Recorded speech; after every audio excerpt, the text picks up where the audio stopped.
sewangi siramu cumake sirmo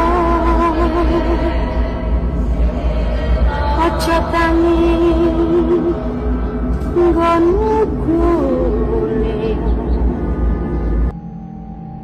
Assalamualaikum warahmatullahi wabarakatuh. Selamat malam semuanya. Kembali lagi di channel Kisah Malam Jumat. Pada kesempatan kali ini kita akan membawakan sebuah kisah dari seorang narasumber yang mengalami sebuah kisah tentang perjalanan mistis di mana beliau hampir saja meninggal karena rasa penasarannya dalam mencoba suatu ilmu kebatinan. Bagaimana kisahnya? Mari kita langsung saja menuju ke ceritanya. Rogo Sukmo. Perkenalkan, nama saya Reza. Hari ini saya akan menceritakan pengalaman mistis yang saya alami saat bersentuhan dengan dunia gaib. Saat itu saya berstatus sebagai mahasiswa semester 2 di salah satu universitas di kota Atlas. Sore itu, sepulang kuliah saya berkunjung ke kosan salah satu teman saya, yaitu Andi. Saya dan Andi merupakan teman sejak di bangku SMA. Singkat cerita, saya sampai di depan kos tempat tinggal Andi. Saya pun langsung masuk menuju kamar kos milik Andi. Assalamualaikum. Di dalam kamu? Ada gak? Ucapku sambil mengetuk pintu kamar. Waalaikumsalam, sahut Andi sambil membukakan pintu kamarnya. Aku pun langsung masuk ke dalam kamar Andi saat dipersilahkan untuk masuk. Seperti biasa, kamar Andi penuh dengan buku-buku aneh bertema horor. Kawanku ini memang penggemar horor dan terutama novel fiksi yang membahas seputar hal supranatural. Selain karena hobi, Andi memang memiliki kemampuan untuk berinteraksi dengan hal-hal gaib dan tak kasat mata. Aku ingat betul, dulu sewaktu kami masih SMA, setiap ada kejadian kerasukan pasti selalu Andi yang dipanggil untuk membantu. Lu masih baca buku ginian, Di? Gak bosan? Tanyaku sambil mengangkat salah satu buku yang terletak di kasur. Andi hanya tersenyum dan mengatakan bahwa dirinya memang tidak bisa lepas dari hal-hal seperti itu. Karena seperti sudah mendarah daging, kesukaannya terhadap hal mistis. Singkat cerita, saya pun berada di sana hingga sore hari.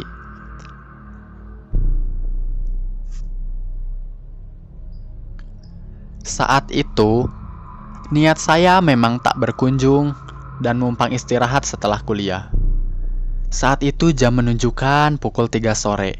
Andi pun izin untuk mengambil air wudhu untuk sholat. Saat Andi keluar kamar, saya membalik-balikan buku yang ada di sana, mencari tahu apakah ada sesuatu yang menarik untuk dibaca. Di sudut ruangan, saya menemukan salah satu buku yang tampak menarik di sana. Tertulis Rogo Sukmo.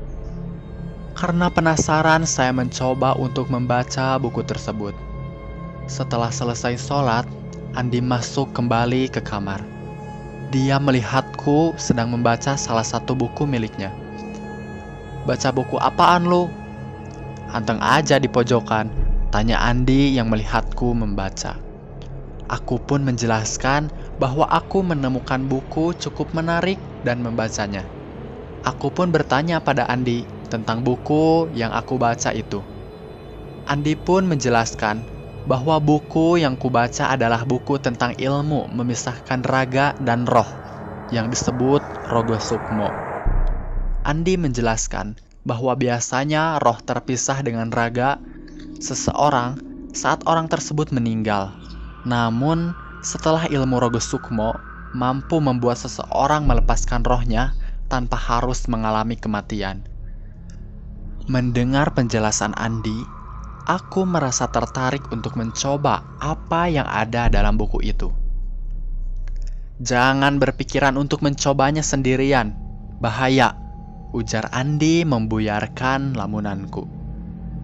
Enggak lah, siapa juga yang mau mencobanya, balasku padanya. Andi memang tahu segalanya. Bahkan dia tahu apa yang aku pikirkan saat itu, yang ingin mencoba ilmu tersebut. Namun, aku mengabaikan larangannya dan memutuskan untuk mencobanya nanti malam. Singkat cerita, aku pulang ke kosanku sendiri setelah berpamitan pada Andi. Saat itu jam menunjukkan pukul 10 malam. Setelah membersihkan diri, aku mencoba untuk mempraktekkan apa yang aku terdapat pada buku yang tadi. Akhirnya, aku menjalankan serangkaian proses untuk menggunakan ilmu Rogo Sukmo itu. Terakhir, aku melakukan meditasi sebagai langkah akhir dari buku yang kubaca tadi. Aku pun mulai duduk untuk bersila di tengah kasurku dan memejamkan mata. Tak terasa, sudah setengah jam aku bermeditasi. Tiba-tiba, aku merasa tubuhku menjadi sangat ringan. Aku merasa sedang terangkat dari posisi semula. Aku pun memberanikan diri untuk membuka mataku. Betapa terkejutnya ketika aku membuka mata, di depanku aku melihat sosok diriku sedang duduk dalam posisi meditasi. Aku mencoba untuk menyentuh tubuhku, namun tidak bisa. Aku berhasil, pikirku saat itu karena melihat semua yang terjadi. Aku memutuskan untuk mencoba berkeliling kosan dengan keluar dari kamar. Saat membuka kamar, suasana di sana sangat berbeda dengan yang aku bayangkan. Saat itu, lorong tempat kamarku berada sangat sunyi. Hanya terdapat beberapa lampu yang menyala. Memang biasanya lorong tersebut sunyi, namun saat itu aku merasakan hawa yang berbeda. Ketika sebelumnya aku melewati lorong tersebut, aku memutuskan untuk berjalan ke arah belakang kos untuk melihat-lihat. Di sudut lorong aku melihat seorang bapak-bapak berpakaian adat Jawa, lengkap dengan blangkon dan keris di pinggangnya. Dia hanya berdiri diam di sana. Awalnya aku takut untuk melewatinya, namun karena penasaran, aku memberanikan diri. Saat aku melewati bapak itu, dia tetap terdiam dan hanya tersenyum. Aku pun melanjutkan berjalan ke arah belakang kosan tersebut. Singkat cerita, sampailah aku di pintu belakang kosan. Pintu itu menghubungkan halaman belakang kosan. Aku pun membuka pintu tersebut. Aku terkejut melihat apa yang ada di balik pintu tersebut. Di balik pintu itu yang biasanya sepi dan sunyi, aku melihat banyak orang sedang duduk dan bercengkrama seperti berada di taman. Suasana sangat meriah seperti ada pasar malam. Di sana aku pun penasaran untuk mendekat. Saat ingin melangkah kaki ke halaman belakang, tiba-tiba terdengar suara kaki di belakangku. "Jangan ke sana. Kamu bukan bagian dari mereka." Seketika aku menoleh, dan ternyata itu sosok lelaki berpakaian Jawa yang aku temui sebelumnya. Aku pun hanya mengangguk dan tetap melangkah ke belakang. Aku berjalan mengelilingi halaman belakang dan melihat banyak sosok anak-anak sedang berada di sana, sedang bermain. Terdapat juga sepasang keluarga seperti sedang bertamasya di sana. Kurang lebih 15 menit aku berkeliling. Aku duduk di salah satu sudut halaman karena lelah. Tak berselang lama, ada sosok lelaki muda seusiaku menghampiriku. Dia bertanya kenapa aku di sana dan mengobrol denganku. Singkatnya, dia menawarkan sebuah roti dan minuman dingin untuk aku karena mungkin aku terlihat kelelahan saat itu. Aku pun menerima hal tersebut. Ketika hendak memakan roti tersebut, tiba-tiba seseorang memukul tanganku dan menjatuhkan makanan itu dari tanganku. Saat ingin menoleh melihat siapa yang melakukan itu, tiba-tiba aku jatuh pingsan dan tak sadarkan diri. Singkat cerita, aku terbangun di kasur kamarku, dan yang mengejutkan, aku melihat Andi tepat di sebelahku, seperti sedang terengah-engah.